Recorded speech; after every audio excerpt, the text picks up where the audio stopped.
Hi, welcome to another Excel tutorial. This is the third video in this series. In the last video we looked at the concept of ranges in Excel.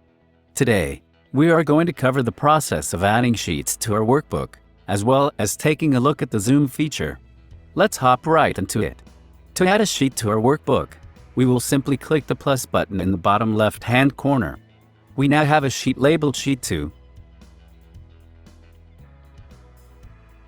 If we want to delete a sheet, all we have to do is right-click the undesired sheet and then click Delete. Simple enough, right?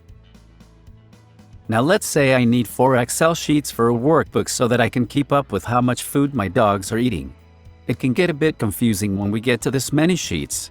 If we wanted to rename our sheet to keep things organized, we right-click the sheet we want to rename and click Rename. I can name this one Tony.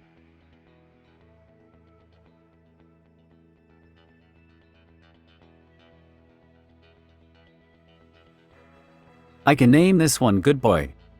Good Boy really is a good boy. I can name this one Sally.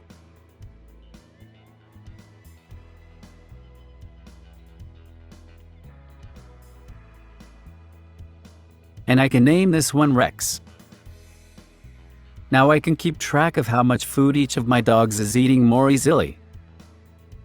The next thing we will take a look at is the Zoom feature in Excel. In the bottom right we can see a minus sign, a plus sign, and a slider. We click the plus sign to zoom in for a closer look, the minus sign to get more cells into view, and the slider can do all of this a bit faster for us, but beware, it is very sensitive. This concludes part 3 of this series.